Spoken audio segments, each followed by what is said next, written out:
Gente, hoje nós vamos meditar no texto do Evangelho de João, capítulo 15, do primeiro verso em diante.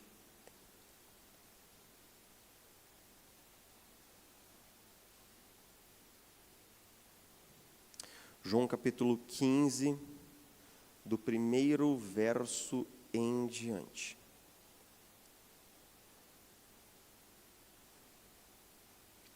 João 15, 1.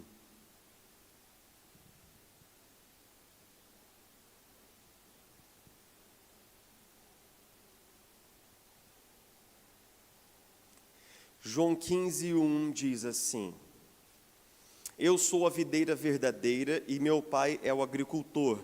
Todo ramo que estando em mim não dá fruto, ele corta, e todo o que dá fruto, ele poda, para que dê mais fruto ainda. Versículo 3. Vocês já estão limpos pela palavra que lhes tenho falado. Permaneçam em mim e eu permanecerei em vocês. Nenhum ramo pode dar fruto por si mesmo se não permanecer na videira. Vocês também não podem dar fruto se não permanecerem em mim. Eu sou a videira, vocês são os ramos. Se alguém permanecer em mim e eu nele, esse dará muito fruto, pois sem mim vocês não podem fazer coisa alguma. Se alguém não permanecer em mim, será como o ramo que é jogado fora e seca.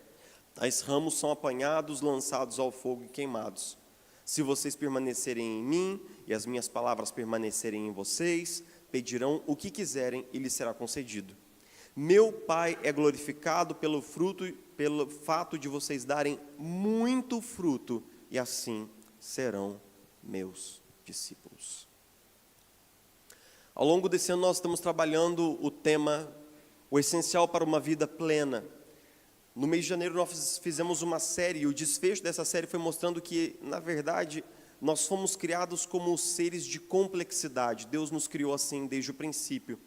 E nós fomos criados com 7 áreas, 7 dimensões, as quais estão embutidas no design criacional com o qual nós fomos feitos, e nós precisamos reconhecer a necessidade de alinharmos cada uma dessas áreas com a palavra de Deus. São elas a nossa espiritualidade, nossas emoções, nossa razão, nossos relacionamentos, nosso propósito, aquilo que eu chamo de dimensão sabática, que é da diversão, da alegria e do prazer, e o nosso corpo físico. Nós fomos dotados de um corpo físico. E ao longo dos 2 próximos meses nós vamos conversar especificamente sobre a primeira dimensão, que é a nossa dimensão como seres espirituais, seres dotados de espiritualidade. Deus no início pegou o homem, o formou do pó da terra e soprou nele o seu fôlego de vida, fazendo de nós seres espirituais. Mas é muito fácil nós nos esquecermos da nossa dimensão espiritual. É muito fácil nós esquecermos da centralidade que essa dimensão tem no nosso relacionamento com Deus para todas as áreas da vida. E é muito fácil a gente colocar outra coisa no lugar dessa primeira prioridade. Quando a gente fala sobre prioridade, nós cristãos temos já um discurso bastante pronto de cabeça, que a gente aprende na igreja desde sempre, né? Que é assim, Deus, família, o trabalho, e depois a gente vai estruturando as outras coisas, né? Deus antes de todas as coisas, a família antes da carreira, do sucesso, do dinheiro, e depois nossa carreira, nossa vocação. Ok. E se eu perguntasse para um cristão qual é a sua maior prioridade, a maioria de nós aqui diria assim: Deus é minha maior prioridade, né? Só que nós sabemos que muitas vezes o nosso discurso e a nossa prática não ficam sempre muito alinhados. Aquilo que a gente fala não é sempre aquilo que a gente faz, né? E então, como descobrir qual é a nossa verdadeira prioridade? Observando aquilo que a gente faz. Observando aquilo que a gente de fato prioriza. E aí eu diria para você que para a gente discernir nossas prioridades reais, a gente pode olhar a maneira como nós usamos 3 coisas: nosso tempo, nossa energia, nosso ânimo, nossa motivação e a maneira como nós investimos o nosso dinheiro. Se você olhar para onde vai o seu tempo, para onde vai a sua atenção, o seu interesse, para onde vai o seu dinheiro, você descobrirá que é lá que está a sua maior prioridade. E nós precisamos fazer essa autoanálise, essa autoobservação, por quê? Porque uma prioridade errada produz a vida errada. Se você e eu colocarmos o dinheiro, o sucesso, o status, a fama, se nós colocarmos qualquer coisa no lugar de Deus, isso produzirá uma vida errada e que tende para o colapso e que tende para fazer com que nós mesmos soframos no desenvolvimento das coisas. Deus tem que estar em primeiro lugar. Talvez nós saibamos disso aqui, mas nós precisamos fazer uma pergunta de gente grande. Então, eu vou pedir para você ser paciente comigo, tá? E ser bondoso comigo se eu, por acaso, alfinetar demais hoje. Mas terá que ser assim, para o propósito do que nós estamos pensando juntos aqui, que é o seguinte: por que Deus tem que estar em primeiro lugar? Por quê? Nós somos ensinados desde sempre que Deus tem que estar em primeiro lugar na nossa vida e tem que ser o centro de todas as coisas, mas a pergunta é por quê? Às vezes a gente parece aquela mãe que quer convencer o filho a escovar os dentes, né? E a gente tenta, porque tenta, e aquela disciplina, e vai, né? E aí talvez, eu lembro quando minha mãe estava tentando ensinar o caçula lá de casa, o Oliver, a escovar os dentes, e ela falando para ele, batendo na cabeça dele, assim como os professores e a escola, que tem que escovar o dente. E aí um dia ele falou a verdade, ele abriu o coração, ele falou o que estava na sua alma, que é o seguinte: mãe, já escovei ontem, para que escovar todo dia? Quer dizer, ele não estava escovando porque ele não estava convencido do porquê, mas aí passou uns 3 meses, ele teve uma cárie. Passou uma noite inteira com lá o dente doendo e chorando, e tomava, aí ele entendeu o porquê. E aí minha mãe não teve mais que bater na tecla, ele simplesmente escovou os dentes. A grande questão é que nós cristãos muitas vezes repetimos clichês que foram adotados no evangeliquez, senso comum, mas nós não entendemos o porquê. Por que Deus tem que estar em primeiro lugar? Por que Deus tem que ser a pessoa central, o relacionamento mais estruturador e vital da nossa vida? Por quê? Jesus responde nesse texto, utilizando uma metáfora, que para nós é uma metáfora tão clara, talvez não tão clara, mas tão clara quanto era para os primeiros ouvintes, porque Jesus está num ambiente muito específico.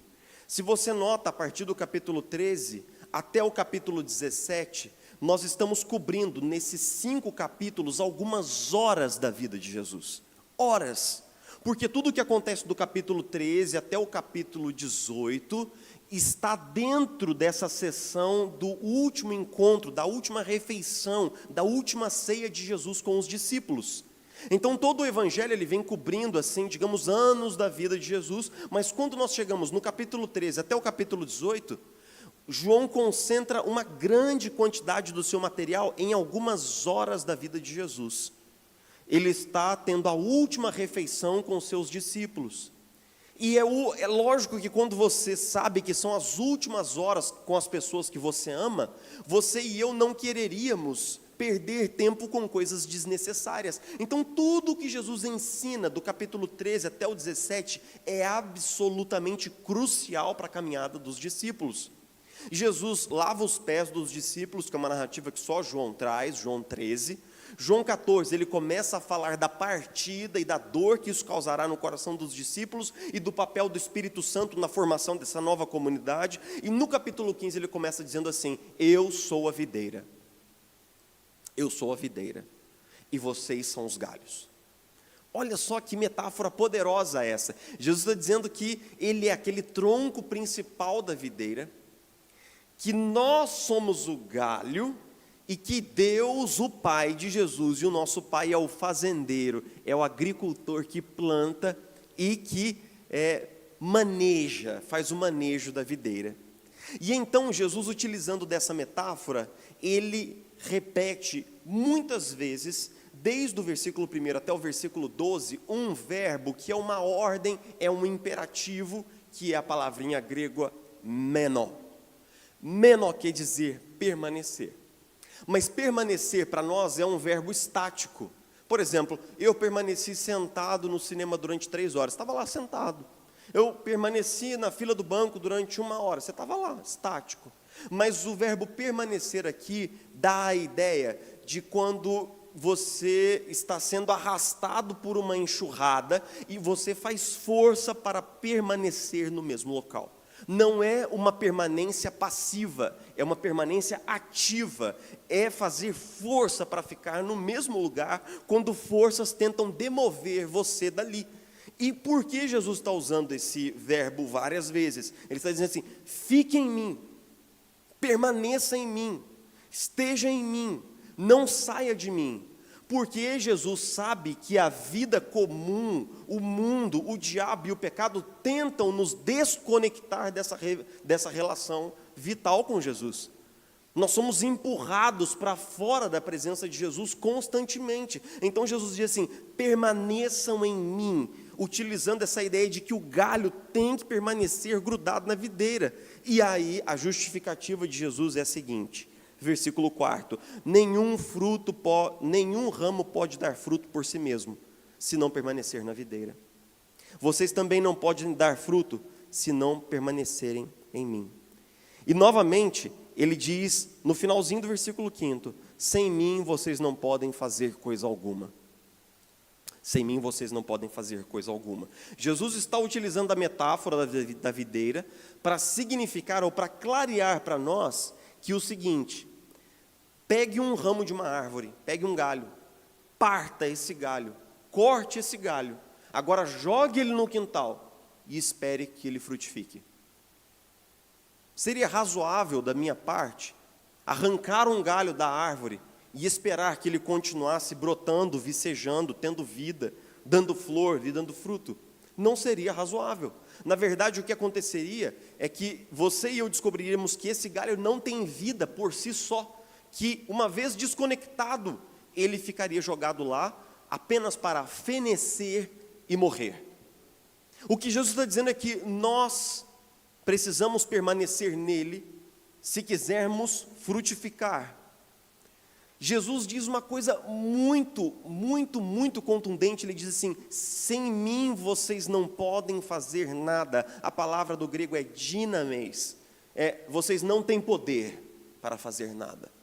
E essa é uma frase chocante, porque nós fazemos muitas coisas sem Jesus, não é verdade? Existem pessoas ricas que construíram impérios bilionários sem Jesus. Existem pessoas que construíram carreiras de sucesso sem Jesus. Então, o que é essa realidade que sem Jesus nós não podemos fazer? Sem mim vocês não podem fazer nada. Esse nada só pode ser entendido no contexto do texto. Esse nada é frutificar para a glória de Deus, vivendo a vida de Jesus. O que Jesus está dizendo é o seguinte: você nunca vai conseguir viver a minha vida em você, fora de mim. Você nunca vai conseguir reproduzir a minha vida se não estiver comigo.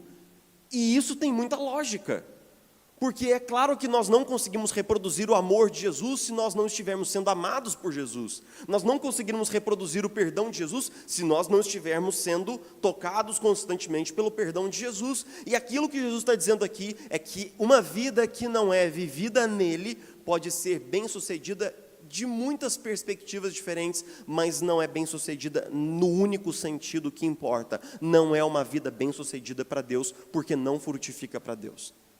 Não é uma vida que frutifica para a glória de Deus. Jesus encerra assim: meu Pai é glorificado, meu Pai recebe glória, meu Pai recebe louvor, meu Pai é glorificado pelo fato de vocês darem muito fruto.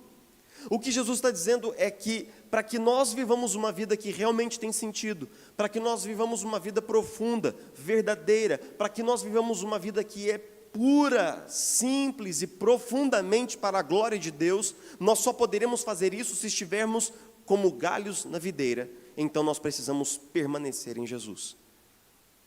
Mas nós nunca permaneceremos em Jesus se Jesus não for a primeira realidade para nós. Nós seremos arrastados por muitas outras demandas e prioridades. Permanecer em Jesus tem um sentido muito vital e orgânico aqui, de estar num constante e fluido relacionamento com Jesus. Tem a ver também com obedecer aos seus mandamentos, como ele vai enfatizar a partir do versículo 9. Permaneçam no meu amor, obedecendo os meus mandamentos, assim como eu obedeço aos mandamentos de meu Pai e no seu amor permaneço. Mas eu quero te falar sobre 3 coisas em especial para que nós possamos permanecer em Jesus. E para que Jesus se torne cada vez mais a nossa prioridade. E eu vou te falar um pouquinho sobre a minha caminhada cristã. Eu fui criado numa igreja, eu fui criado numa família cristã, embora tenha sido criado na igreja ali dos 4 até os 6 anos de idade. Minha família saiu da igreja quando era criança, nunca mais voltou e eu voltei sozinho aos 12. Eu voltei sozinho é uma expressão muitíssimo incorreta. Deus voltou comigo. Deus pegou no meu cangote e me trouxe para Ele. Mas eu confesso que Deus e a presença de Deus e o meu relacionamento com Deus era só mais um item da minha agenda. Era mais uma coisa no meio de todas as outras coisas que eu fazia.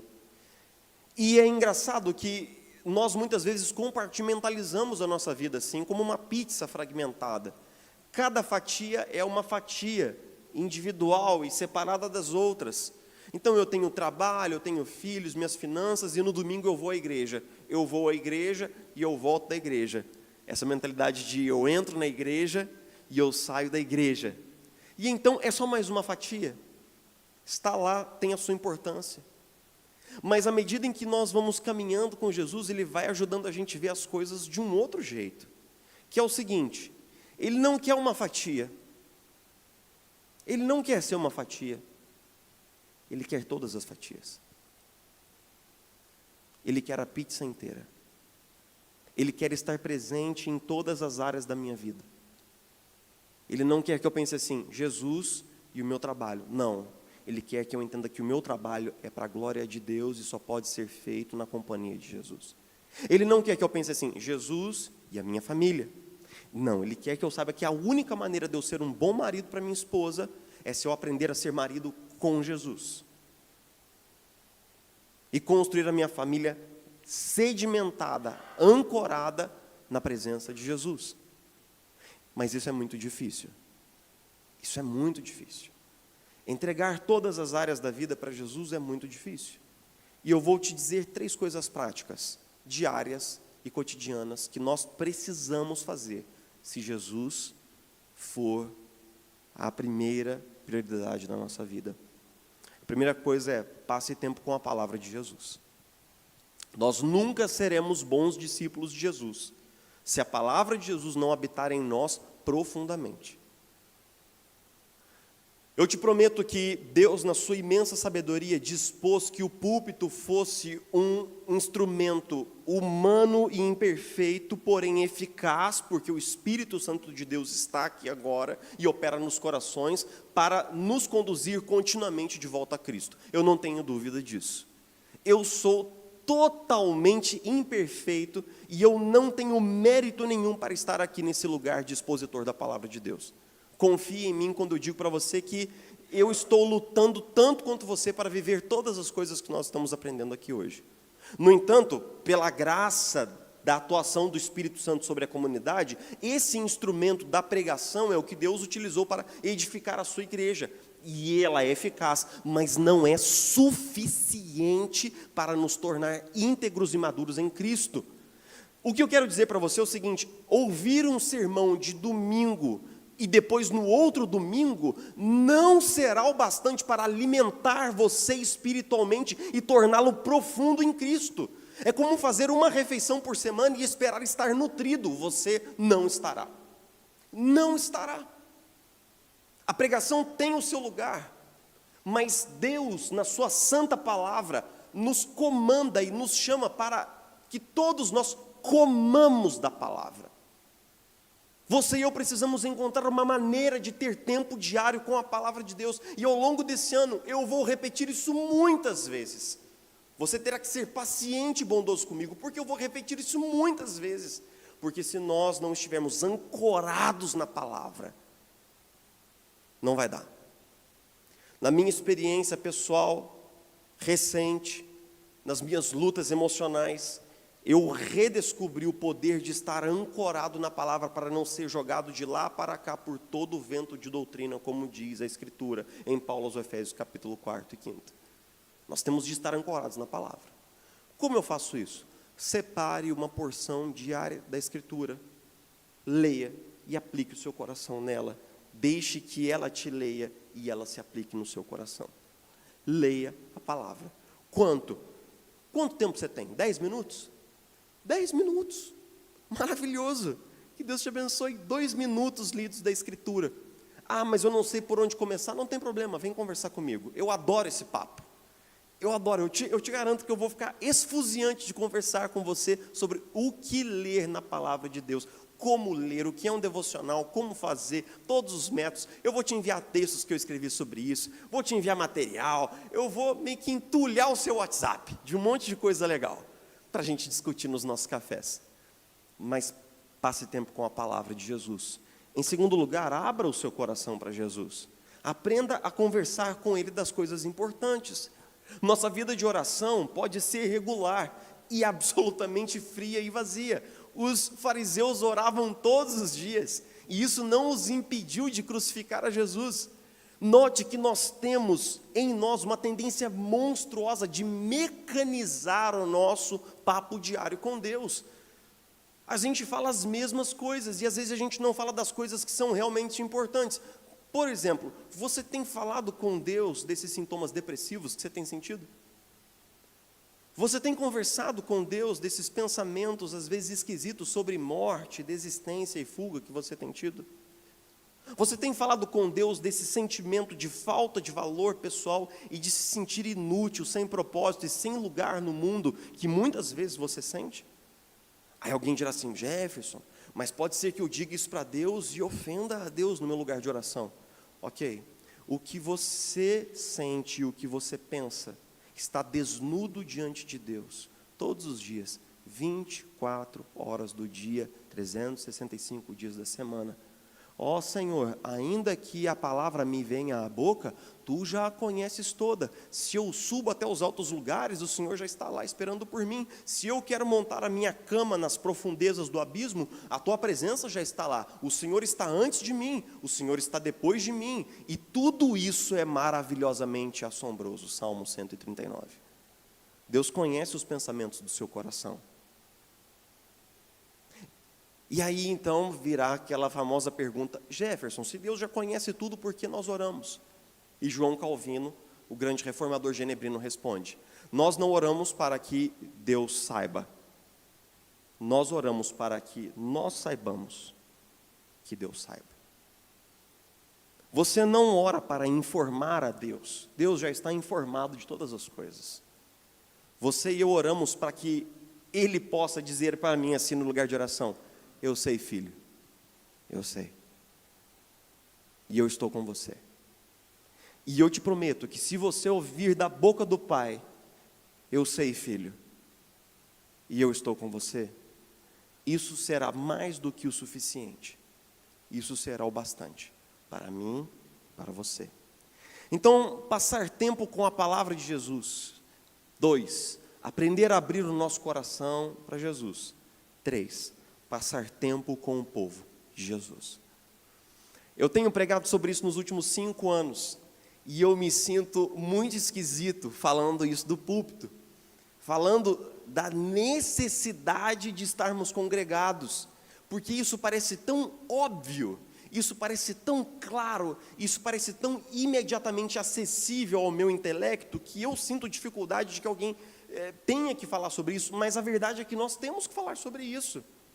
Nós temos que falar sobre o fato de que um tempo diante da tela no domingo não será suficiente para o nosso crescimento espiritual. Ah, mas eu assisto Hernandes Dias Lopes, Jefferson, de segunda a sexta no YouTube.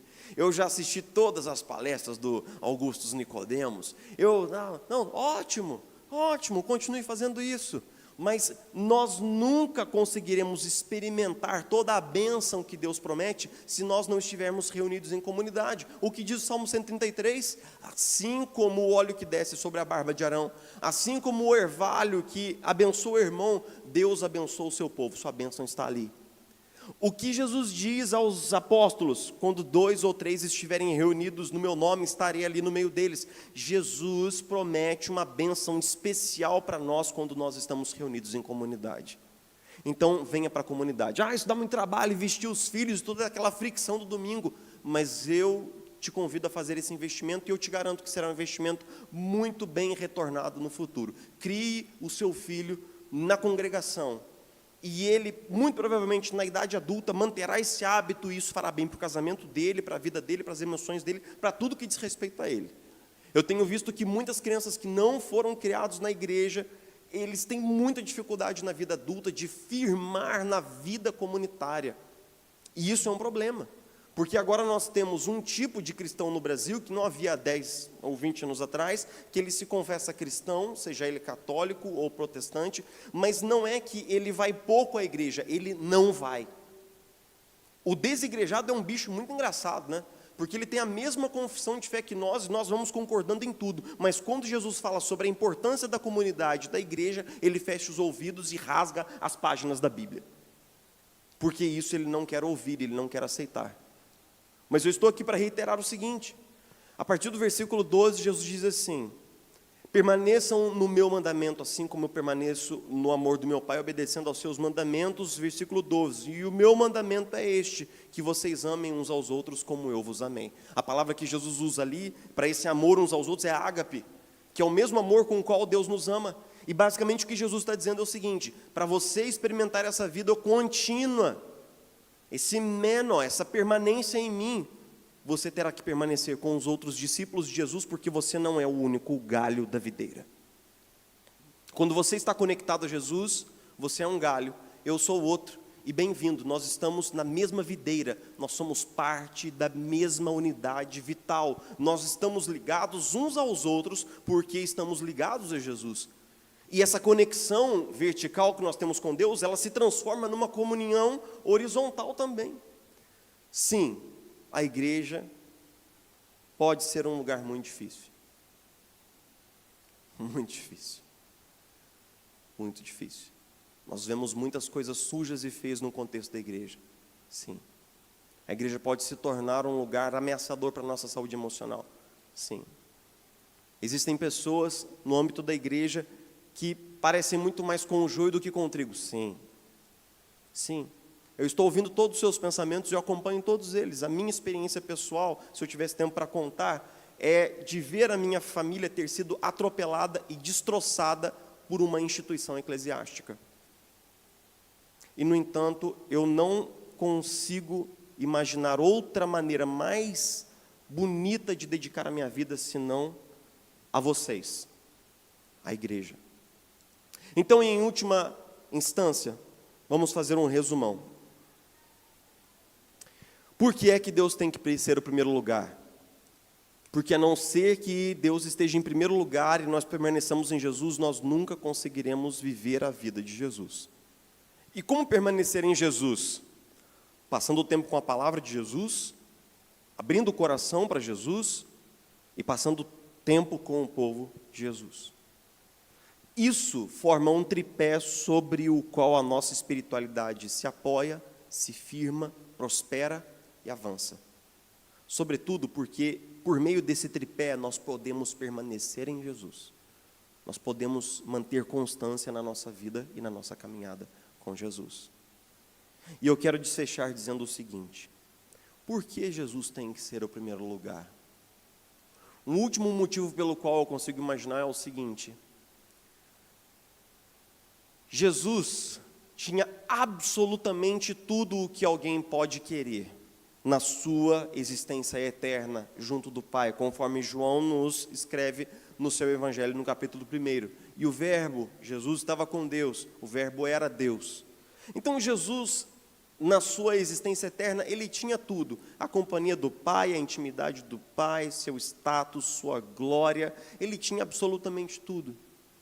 Então, por que Jesus abriu mão disso tudo, tornou-se homem, tornou-se servo, morreu e morreu morte de cruz? Por que Jesus fez todo esse caminho? O que Jesus ganhou com isso?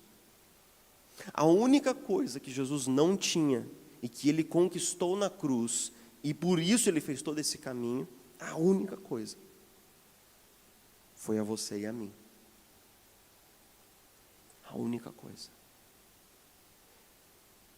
Eu quero que você saia daqui com uma certeza encravada no seu coração. Se você tem dúvida, olhe para Jesus encravado na cruz, seus braços partidos pelos cravos, seus pés macerados pelos soldados, um espinho cravado na sua fronte. Se você tem dúvida, olhe para ele. Mas para Jesus, você é a prioridade máxima. Jesus não tem nenhuma outra coisa que priorize mais do que você. Jesus morreu por você. No esquema da agenda de Jesus, sobre todas as coisas, está você. A sua salvação, a sua eternidade. Você é a prioridade máxima da vida de Jesus. Lógico que depois da glória do Pai. Então, é justo que esse Jesus que nos coloca em primeiro lugar, seja agora o primeiro lugar do nosso coração. É justo que esse Jesus que morreu por nós e que deixou todas as coisas, e que abandonou a sua glória, e que se esvaziou dela, e que foi traído pelos seus amigos, e foi cuspido, e foi batido, e espancado, e tudo isso, por mim e por você, é justo que agora nós possamos colocar no lugar de devida honra no nosso coração. Então eu quero te convidar a orar comigo.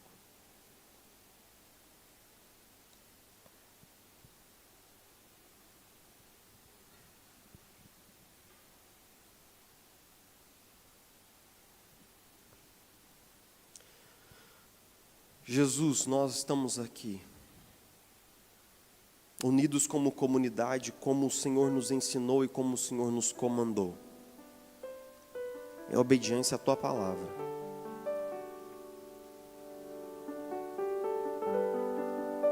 E nós pedimos, Jesus, nos ajuda agora a reajustar o nosso tempo, a maneira como a gente dispõe os nossos interesses e até mesmo o uso dos recursos financeiros que o Senhor tem nos dado, para que o Senhor seja a prioridade máxima da nossa vida.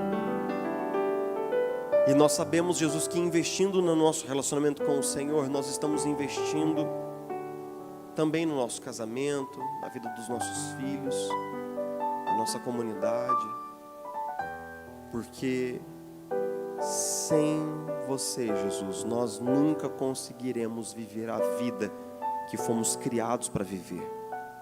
Sem você nós nunca conseguiremos viver a vida plena, poderosa, rica, pujante, de impacto, transformadora, única que nós somos criados para viver. Então, Jesus, faz com que o nosso coração esteja plantado no seu coração. Que nós possamos experimentar a sua presença não apenas aqui hoje junto com a comunidade, mas amanhã, ao abrir a tua palavra e ao abrir o nosso coração para o Senhor em oração. Nos permita, Jesus, caminhar com o Senhor em todas as áreas da vida e correr na tua presença diante de todos os desafios. Porque, Senhor, nós queremos que o Senhor seja mais do que um item na nossa agenda. Nós queremos que o Senhor esteja conosco em toda ela, em toda a agenda. Tudo é teu. Nós somos seus. Amanhã é um dia tão santo quanto hoje. E as tarefas que nós faremos amanhã no trabalho são tão sacras quanto toda a liturgia que nós entoamos aqui hoje, porque tudo é teu, e nossa vida é para a sua glória, e tudo que vivemos, fazemos ou dizemos, que seja para a sua glória. É assim que nós oramos, em nome de Jesus.